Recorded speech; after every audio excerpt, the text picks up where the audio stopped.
I had planned to tell Alexander how I felt on the day we were supposed to celebrate becoming adults. It was a big deal, a turning point in our lives, but things didn't go anything like I expected. He somehow managed to get me into the room of Daniel, who was supposed to be his rival.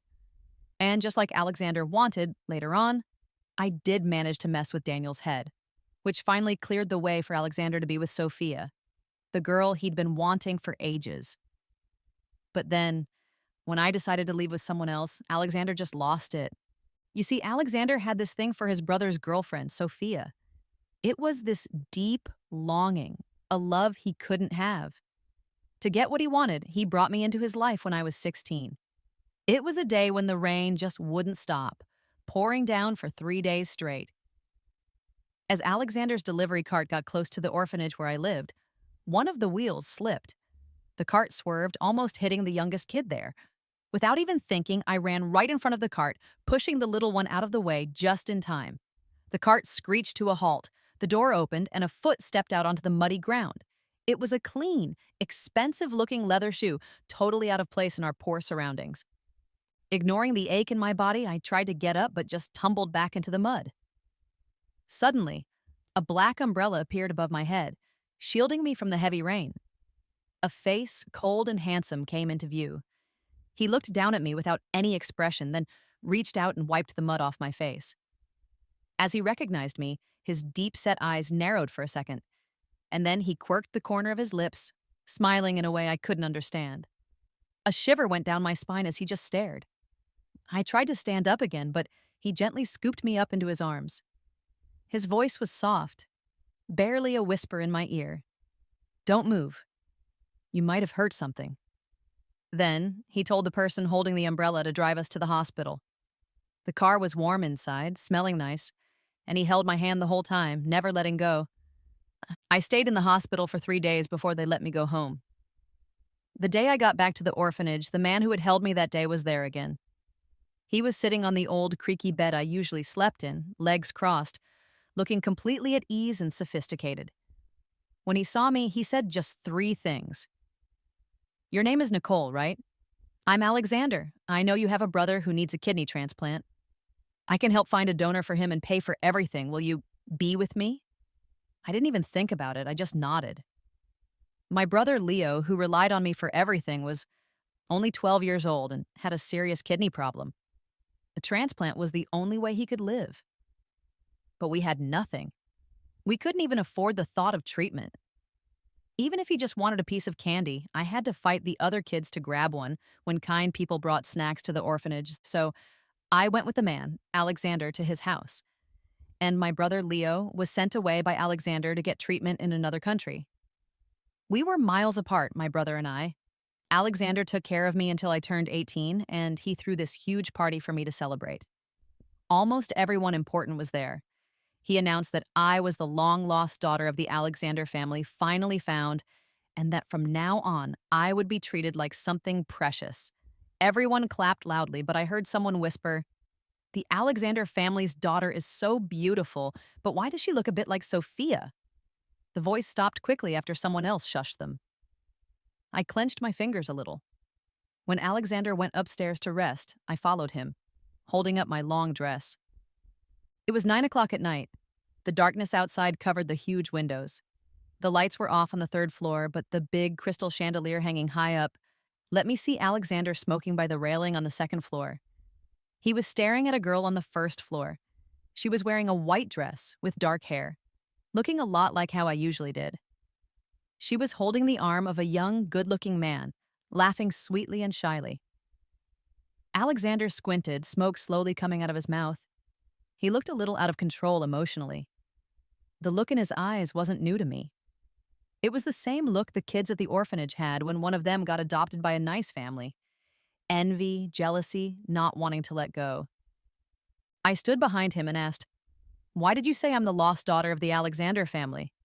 We're not related at all." Alexander turned around. "Is that a bad thing? A lot of people would kill for what you have." Then he added, "So, can't I like you?" His words were so direct, they even made Alexander raise an eyebrow. I did like Alexander. Ever since 2 years ago when he said he would save my little brother, I had fallen for him. Because of him, I didn't have to worry anymore that the only family I had in the world would die alone in a cold, dark room one night. I didn't have to deal with the orphanage cook bothering me. I could eat without fighting others for food, and I wasn't scared of being left alone in a dark alley with rats. How could I not want that light in my life? So I liked him with all my heart. I even hoped we could be together forever. Alexander didn't answer right away. Instead, he handed me 2 glasses of red wine he had just poured, nudged me towards the railing, and pointed at the man he'd been watching. That's Daniel, my best friend. Go offer him a drink. When you come back, I'll tell you my answer. I glanced at Alexander, then at the red liquid in my hand, and went downstairs without asking any more questions. But as I was about to go back upstairs to get Alexander's answer after giving Daniel the drink, everything in front of me started to get blurry. Soon, everything went completely black. When I woke up, the sun was shining brightly, and I was in a room I didn't know. My dress was messy, and sitting on the other side of the bed was Daniel, the one I had given the drink to earlier. The buttons of his shirt were undone, and there was a mark of lipstick on his collar. When he saw the situation, he looked panicked, holding his head and muttering, "What's going on? How did this happen?" Just then, a scream came from the doorway. It was the girl who had been with Daniel before. She was shaking, pointing at us and shouting in a heartbroken voice, "What are you doing? Daniel, how could you do this behind my back?" "Sophia, it's not what you think. I don't know why this—" Daniel tried to explain, but Sophia slapped me hard and then ran out crying. Daniel followed her right away. I licked the corner of my mouth and tasted blood. I couldn't even find the energy to fix my clothes, even after fumbling with them on the bed for a while. Tears finally started to fall. I squeezed my fingers tight, making a blister of blood in my palm. It was all fake. Everything. Only the plan was real. News about the scandal between the Alexander family's daughter and Daniel's family's future son-in-law was everywhere online overnight. But it was quickly shut down by powerful people. In my room, I burned the diary where I had written all my teenage feelings until it was just ash. Then I picked up scissors and cut my long hair into pieces. Finally, I understood why Alexander had liked my hair so much. Even when he was busy with work, he would rush home every day just to comb it. He wouldn't let me curl it, dye it, or even trim it the way I wanted. He even mixed the shampoo scent himself. It was all because of Sophia, wasn't it? I had been so stupid, trying to make him happy by being good at everything he told me to learn. 2 years. I thought he felt something different for me, but who knew he just saw me as a replacement for his rival? The smell of smoke made the housekeeper notice, and she quickly called Alexander. He came right away and took the scissors from my hand. The sharp edge cut my palm, but he didn't even look at my injury. He just stared at the hair scattered on the floor. "Nicole, don't lose your mind," I asked him bitterly. "Is this why you took me in?" The scandal about Alexander's daughter and Daniel's son spread fast. How could Daniel still be with Sophia after this? But why did he choose me? If you looked at us, Sophia and I were completely different. Even if I tried to dress like her, we only looked about 3% alike. "Beautiful," a quiet Alexander finally answered me. "Your eyes are captivating. When I saw you at 16, I knew no man could resist looking at you. Why didn't you tell me sooner? Things changed. They suddenly decided to get married in a week, and I was running out of time. I felt completely defeated. It was just a game for rich people, and I was just a piece they used." The housekeeper came to say that Sophia had replied online, saying she was still willing to marry Daniel, no matter what. The wedding would be moved to 2 months later, but it was still happening. Alexander's face turned pale. He smashed a vase against the wall, but it wasn't enough to get rid of his jealousy. He started breaking everything else in the room. I didn't want to watch him rage, so I turned to leave, but he stopped me at the door. Alexander's voice was rough, and he said in a tone that meant no arguments, "Nicole, in 2 months, I want them separated, or you'll never see Leo again." I turned around, angry, so saving Leo was part of his plan too. Even after all this, Sophia still didn't leave Daniel. Why did he think I could make Daniel fall for me? "You can." Alexander looked right into my eyes. "I told you, no man can resist looking at you. Nicole, You are naturally tempting. The next day, I agreed to be Alexander's tool. Daniel came to Alexander's house to say sorry. Alexander took out a whip and made him kneel in the family's special room to be beaten. He said I had suffered a lot at the orphanage, and before the Alexander family could even treat me well, why should I be shamed like this on my coming-of-age day? Daniel, knowing he was wrong, took 2 hits. Just as Alexander was about to hit him a 3rd time, I ran out and hugged Daniel from behind. Alexander's whip was full of his own anger, and it hurt so much I almost fainted. Tears just poured out. Alexander, stop. It was me who gave Daniel the drink. It was me who liked him first. So if someone needs to be punished, punish me. Before I could finish, I fainted. When I woke up, I saw Daniel standing by the bed. He asked, "What did you mean earlier? Did you give me something?" I struggled to sit up, shook my head and said, "No, but if I say that, your brother won't blame you." I looked down, forcing a weak smile, and said, "Daniel, if you want to marry the person you love, go ahead. I'm okay with it." Daniel pressed his lips together tightly. I could see 2 words on his face. Pity. Soon the person who had given us the drink was found. Alexander's methods were awful. He found someone else to blame. The person confessed that someone who hated Alexander had hired him to give us the drink on my coming-of-age day to make us look bad. When Daniel heard the news, he came to Alexander's house where I was staying. I was wearing a thin dress and holding a razor near my wrist, trying to decide what to do. Daniel rushed over and grabbed my hand. "Nicole, what are you doing?" Tears ran down my face, my eyes shiny, my nose a little red. I felt broken, like a fragile doll. "Daniel, I thought coming back to this family, finding my own relatives, would mean I'd have support and happiness. But compared to my sister, my brother seems to care more about the family's reputation. He wants to marry me to Jerry. Jerry is a year older than me, and his wife just died. How could he do this?" Daniel punched the wall angrily, then wiped the tears from my eyes. "Nicole, don't cry. I'll talk to your brother." Soon I could hear shouting from the study. "What else can we do? After such a big scandal, what family in this circle would want to marry her? You care about her so much. Will you marry her?" Daniel didn't answer from the other side. When he came back to me, his face was completely white. He apologized to me. "I'm sorry, Nicole. I really can't do anything. I should be responsible for you, but I already have Sophia." His answer was exactly what I expected. They had been together since they were kids. How could they easily break up? I just let the light in my eyes fade in front of him, quietly staring at my toes. Daniel held me in his arms, feeling guilty, saying sorry over and over, begging me not to do anything foolish. I just let him hold me and cried on his chest. "Daniel, it's not your fault. It's just how things are. Things are fine here. I have food and clothes. I'm not hungry. It feels empty. Until now, you're the only one willing to give me a hug. I'm okay with that." Daniel is complicated. He wasn't brought back to his family's big house until he was 7. Like me, he had a hard childhood, and when he came home, people still looked down on him. So after I said that, he held my waist tightly. I took scissors and cut up all the fancy princess dresses in my closet right in front of Alexander. He frowned and said, "Without wearing these, you don't look like Sophia." I just laughed and walked barefoot to Alexander, taking the cigarette from his fingers. Ever since I found out he had planned all of this, all my feelings for him were gone. You rich guys are the worst. You act like gentlemen, saying you like sweet, gentle ladies, but you can't resist sexy, interesting women. White dresses are boring. Who told you all this? He tossed him a book, a romance novel about rich people's love lives and problems. Alexander furrowed his brows. What is this messy book? It's always good to learn a little bit more. Then my phone rang. It was Daniel.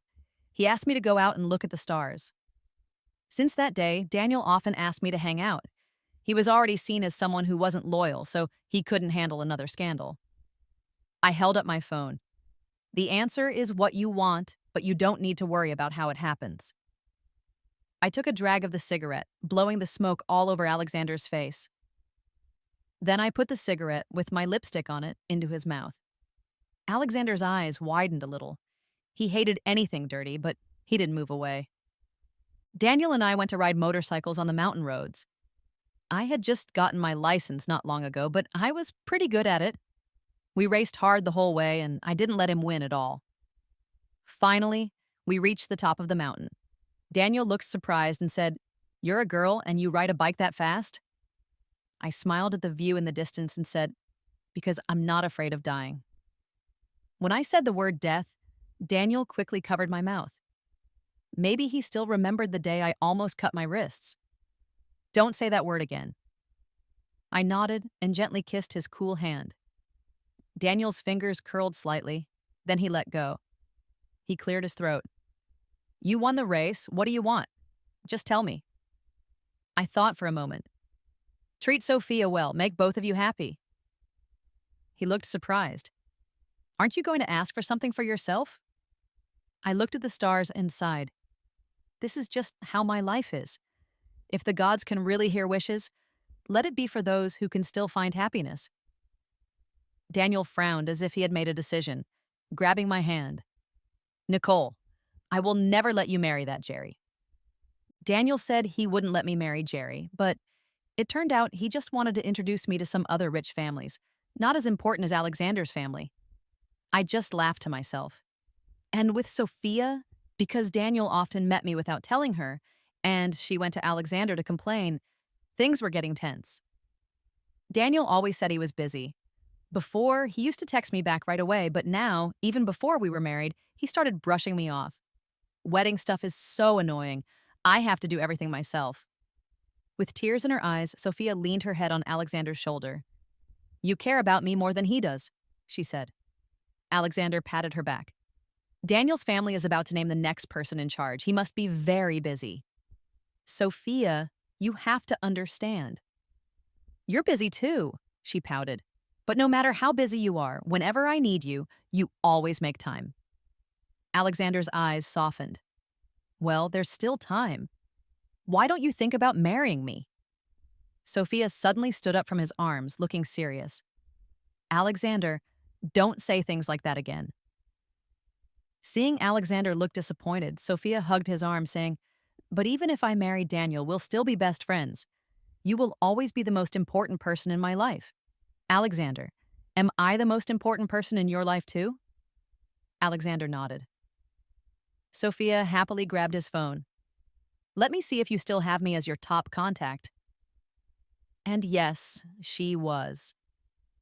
Finally happy, Sophia said, "Promise me that this spot will always be mine. Even if I get married, even if you get married, you can't change it, okay?" "Okay." I just listened from outside. It turned out that in Alexander's heart, the pure and innocent Sophia was just easy to get. I shook my head. When Alexander and Sophia came out, they happened to see me. Sophia, with sharp eyes, quickly saw that the coat on my shoulders belonged to Daniel. Her eyelashes fluttered dramatically as she asked, "Did Daniel go out with you?" I didn't try to hide it. "Yes. Daniel saw that I was upset, so he took me out to dinner." "How dare you wear his clothes?" She lost control, rushing over to grab my coat and scratched my neck a few times. "You've wanted him for a long time, haven't you? Even sleeping with him was your plan, wasn't it? Why are you so cruel when you're so young?" Alexander stepped in to stop her, protecting Sophia to keep me from hurting her. "Actually, I'm not bad at fighting. The orphanage was a place where only the strongest survived.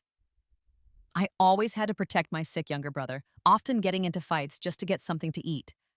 So Alexander didn't understand. Why would I hurt her? I just let her hit me." The more she hit, the further apart Daniel and she would be. The sooner Alexander could have her, and the sooner this whole thing would be over.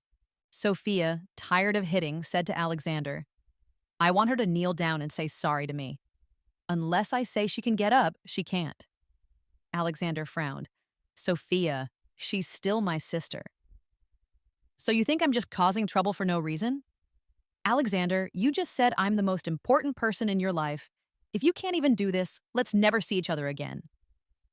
Alexander couldn't stand the thought of not seeing Sophia, so he told me, "Nicole, go and apologize to Sophia on your knees." So I knelt down and said sorry to Sophia. I stayed kneeling the whole night. It wasn't until the next morning that Sophia came out of Alexander's room. There were bite marks on Alexander's back from Sophia.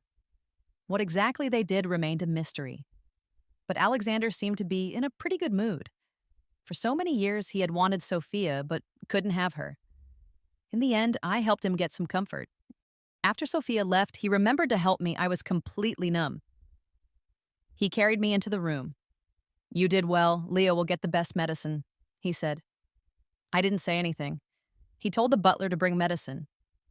After putting me on the bed, he dabbed something on my neck with a cotton swab. "Sophia got a little rough. Did she also hurt your mouth?" "Not the mouth," I said, pulling at the corner of my mouth, thinking about being with Daniel by the wall. Alexander's hand stopped halfway, his voice getting lower. "Daniel kissed you? How ridiculous. Did you think talking to him was enough to get him interested?" Alexander's lips tightened. What else did he do? I thought for a moment. Had a bit too much to drink. Can't really remember. He just pushed me down on the bed, roughly unbuttoning my clothes until he saw the bite mark on my collarbone and stopped.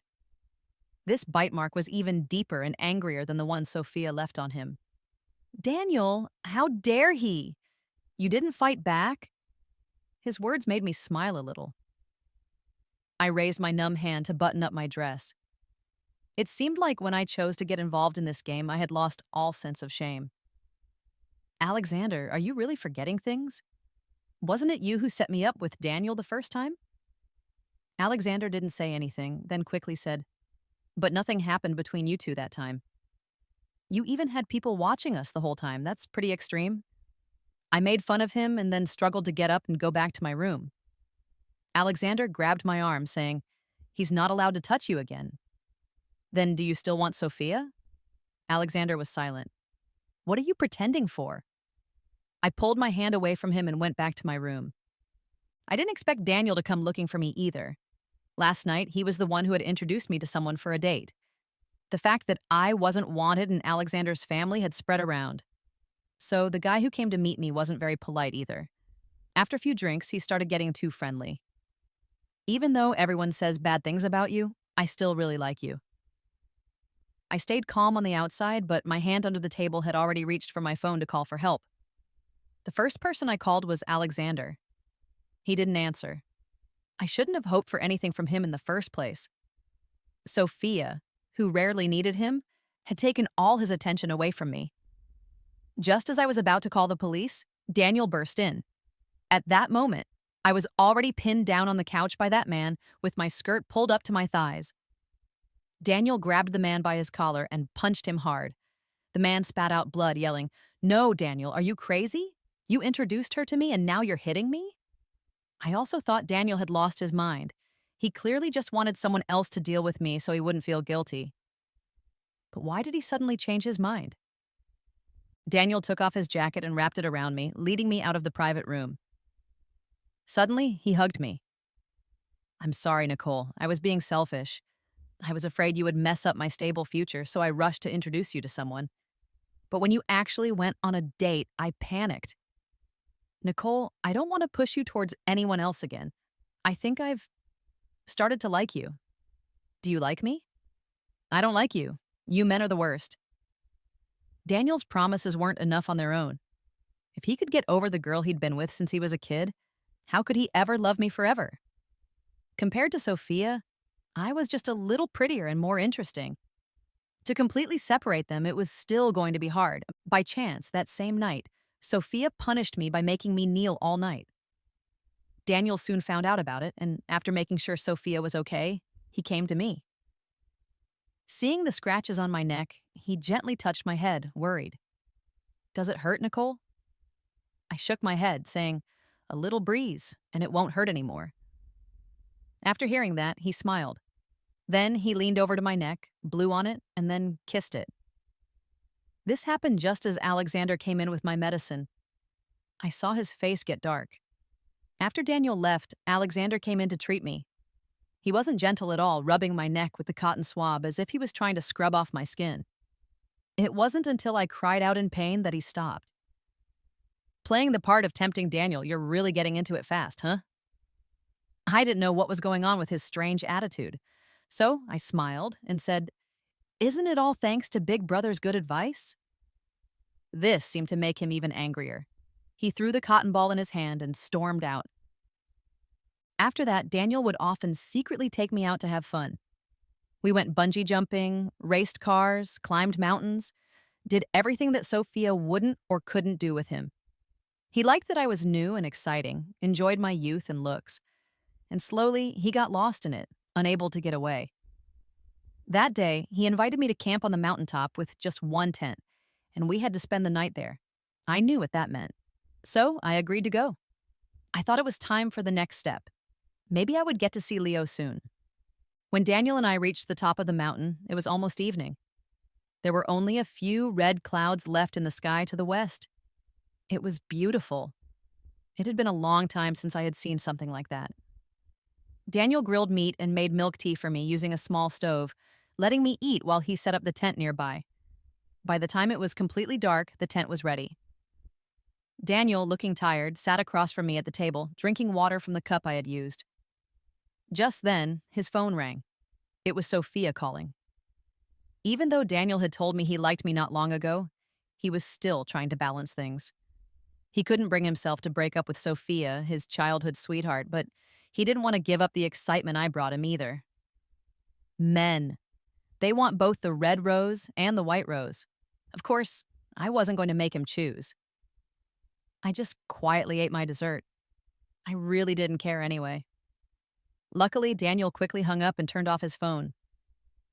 I took a picture of the night view from the mountaintop and posted it online. Soon, a message from Alexander came. "Where are you? The butler said you weren't home." I replied, "Brother, I'm an adult now. Why are you checking up on me?" Alexander hated it when I called him brother because I only did it when I wanted to annoy him. "Come home. Have you forgotten the 9 o'clock rule I set for you?" he demanded. "I haven't forgotten, but I have something important to do today," I said, turning my back and speaking softly, making sure he heard every word. "To sleep with your rival." After I said that, Alexander called right away.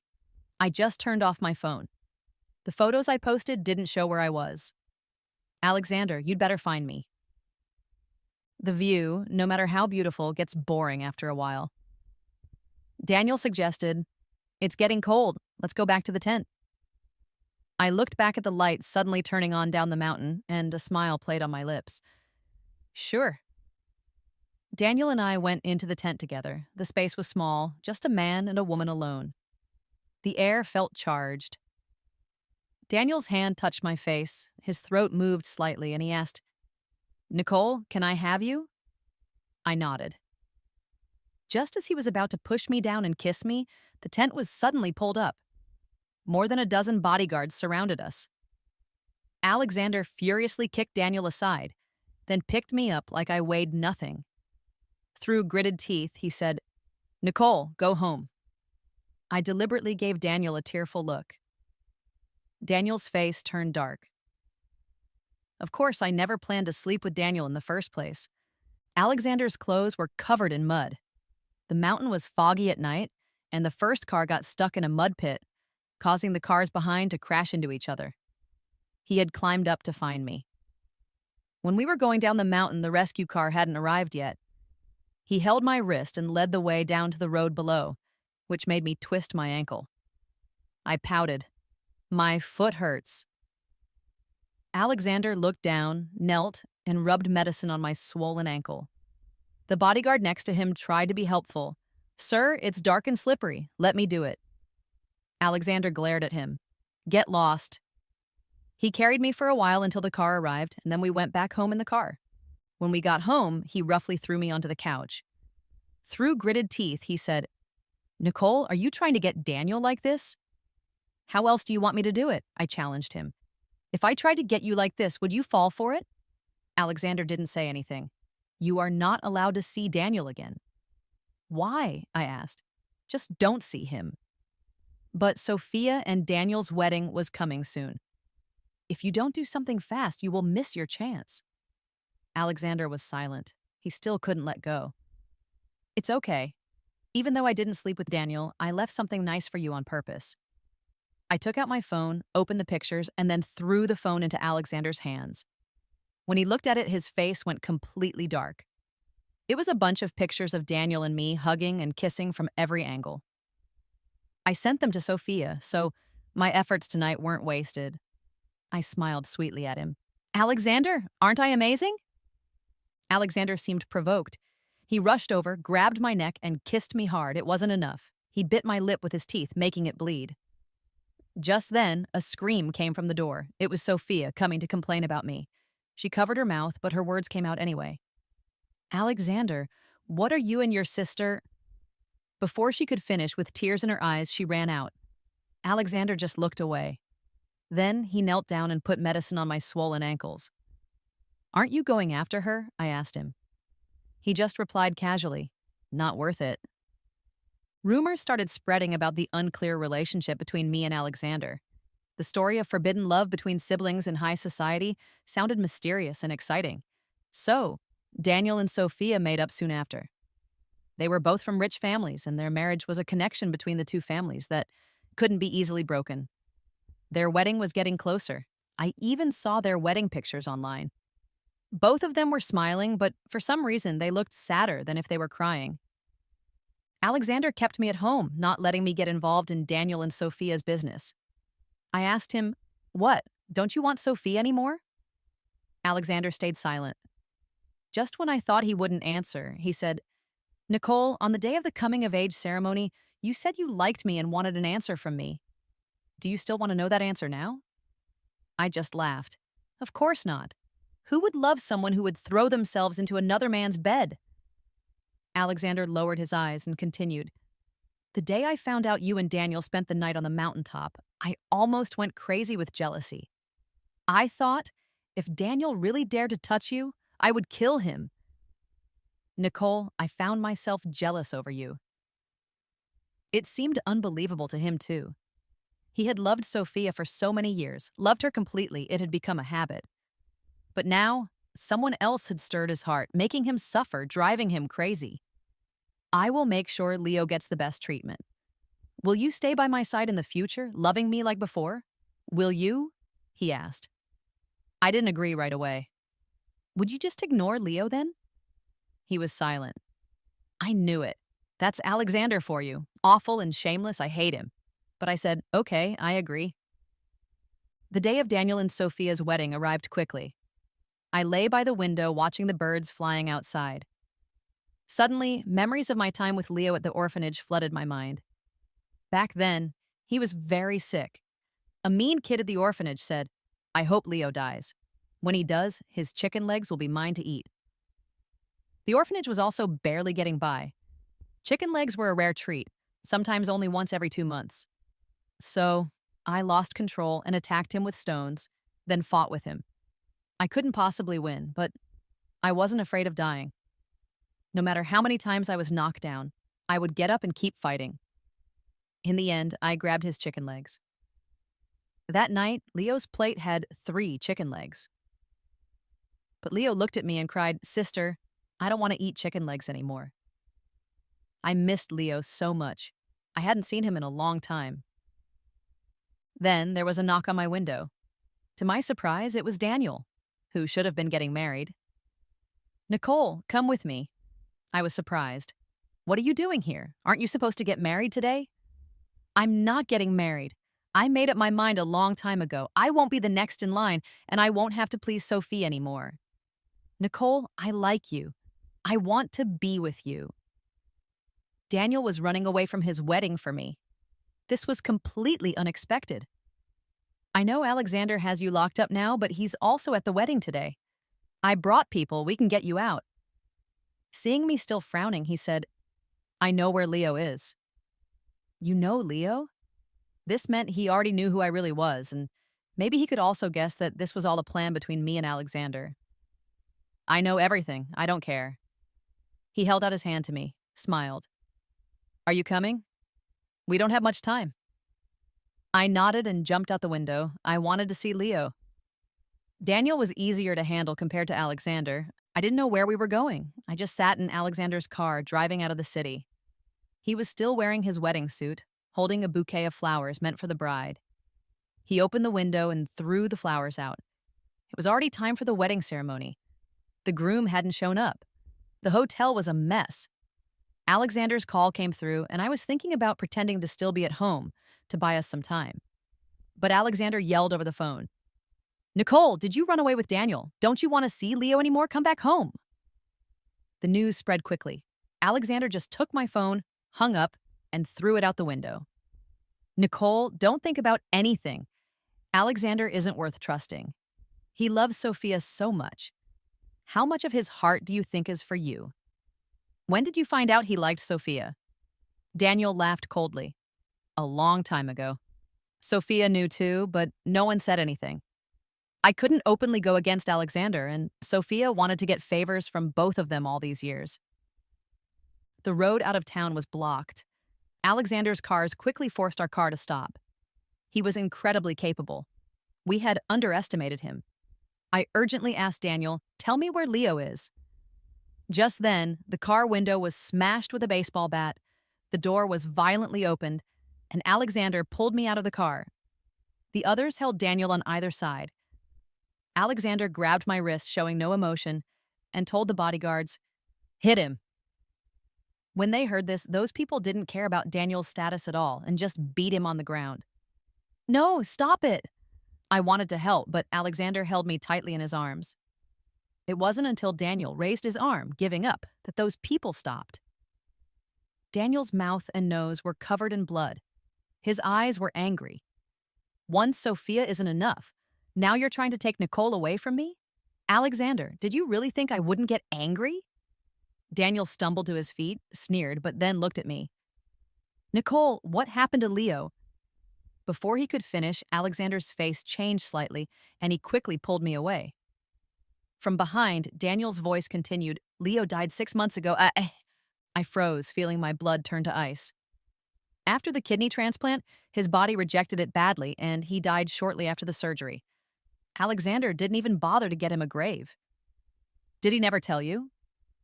I looked at Alexander in disbelief, my voice shaking. "Is what he said true?" Alexander avoided my eyes and tried to comfort me, saying, "Come on, let's go home first." "Alexander, answer me." Alexander was silent. I slapped him, tears streaming down my face without stopping. "Are you even human?" 6 months ago, what was I doing? I was taking all the classes Alexander had arranged for me.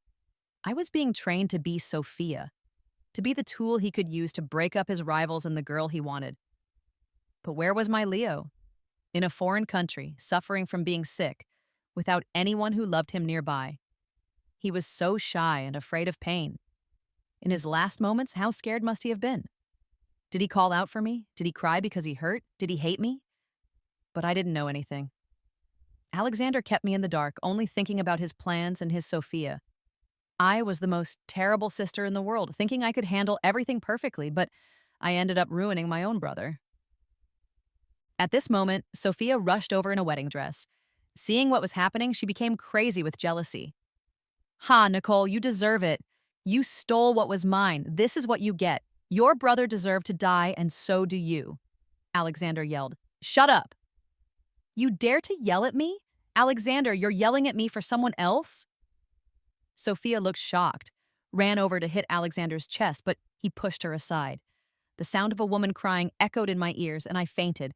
When I woke up, I was at Alexander's house, and he was holding my hand, asking softly, "How are you feeling? Does anything hurt?" I pulled my hand away, my eyes full of anger. "Alexander, I want to see Leo." He sighed and replied. That afternoon, I saw Leo's urn. When we said goodbye, he was only 12 years old, very thin but tall for his age. That tall Leo had now become a small urn. How did things end up like this? I held the urn, my eyes empty, my tears gone. I stopped eating and drinking all day. Without my brother, I didn't know why I was still alive. Alexander stayed with me, feeling guilty and hurt, begging me not to hurt myself. "Nicole, please don't do this. If you want to hit me or yell at me, go ahead, but please don't do this. I'm scared," he said. I looked at him blankly. "Then give Leo back to me, okay? Give him back and I'll forgive you." He pressed his lips together and stayed silent. After that, I started trying to run away with Leo's urn. We ran to the sea, to the edge of a cliff, but every time Alexander found us and brought us back. He kept me locked up at home, took away anything sharp, even had someone watch me when I showered. I refused to eat, so he forced me. I couldn't sleep, so he put calming herbs in my drink. He was full of plans against me, but also so afraid of me dying. One night, I dreamt of Leo. He looked healthy, like when he was young. He said he had lots of chicken legs and candy, more than he could eat, and he didn't need to fight or steal with anyone anymore. Tears streamed down my face. I asked him, "Did the operation hurt? Were you scared at the end? Did you blame me for not seeing you one last time?" "No way," he grinned, showing his little teeth. "Why would I be mad at you, sis? I love you the most. In the next life, I'll still be your little brother." When I woke up, my pillow was soaked. I realized I needed to stop hurting myself and live well, longer than the bad people. When we reached the mountain, I was ready to take Leo's urn up alone. But Alexander wouldn't let me. He was afraid I would do something foolish. "You want to come with me? Fine. If you crawl up these 999 steps leading to the temple, I'll agree," I said. With Leo's ashes in my hands, I started climbing. To my surprise, Alexander knelt down behind me. Inside the temple, with the smell of incense and the sound of chanting, I suddenly felt a great sense of peace. I knelt on a cushion and made a wish. "Leo, may you be a healthy and happy child in the next life." By the time we came down in the evening, Alexander's legs were shaking. He grabbed his pale lips and said, "They say those who climb these 999 steps can make a wish to the gods." I wish I could go back to the day we first met. If there were no plans between us, you would have loved me, right? Do you always talk in your sleep like this during the day? Daniel and Sophia's engagement was definitely over. When he told me about it, he seemed really relieved. He admitted that he had felt trapped all these years in that house because he was the son of the other woman. The older people in the family, even his own father, looked down on him. He had to hide who he was, bow down to his brother, pretend not to like the rich girl the family wanted him to marry, and be friends with the guys who were interested in his girlfriend just to make everyone happy. The day we ran away was the happiest I'd ever been. I knew we would get caught, but I just wanted to see the look on Alexander and Sophia's faces when they lost. He sincerely apologized. "I had selfish reasons, but how I felt about you was real. Nicole, you are the only unexpected thing that ever happened in my life." He asked if there was still a chance for me to like him, but I shook my head. We had both used each other, so two bad people shouldn't try to have a real love. After Sophia's broken engagement, she went to see Alexander several times. The man who had promised to cherish her forever had finally had enough of her. He wouldn't see her, even deleting all her contact information. Soon after, Sophia's family had problems and were about to lose everything. Neither family helped them. She had to leave the country and disappeared. A year later, Alexander got sick. I was away at university, doing well in my studies, and even had a full scholarship. I didn't need Alexander's money anymore. The fancy life of the rich wasn't for me. The butler begged me to visit Alexander, but I said no. On New Year's Eve, my roommate told me a very handsome guy was waiting downstairs. It turned out to be an older student from my department. He invited me skiing the next day, but I said no, saying I wanted to study. He kept trying, so he shoved a box of chocolates into my hands and ran off. After he left, I saw Alexander, who I hadn't seen in a long time. He looked good in a wool coat, still handsome but clearly thinner, his face pale. "There are quite a few young guys here who like you, huh?" he said jealously, looking at my hands. "Why are you here? You didn't come to see me. It's time for me to be back home. I'm leaving," I replied, not wanting to talk to him anymore. Alexander stumbled backward, almost falling. The butler rushed to hold him up, barely keeping him standing. He was clearly very sick. "Nicole, come back sometime," he called after me, his voice carried away by the wind, sounding sad. "I really miss you." I ignored him, and another year passed, with spring arriving as usual. A man who said he was a lawyer found me. Alexander had died not long ago, and in his last moments, he had written a will, leaving everything he owned to me. As I looked at the papers in my hand, I whispered, "He's gone." The lawyer answered, but I couldn't hear him clearly. Life is so fragile. Leo's ashes were in the temple on the mountain. Alexander believed that when I went to visit Leo, he would be there. My roommate nudged my shoulder, bringing me back to reality. "What are you thinking about? Hurry, you're going to be late for class." By the time I fully realized where I was, the lawyer had already left. I took one last look south. The sun was warm, the sky was clear. In this story, where everyone was bad, no one really won. I gave all the money to charities to help the children in the orphanage. I wished for love and health to be everywhere, and that even without family, children could have chicken legs and candy when they were growing up.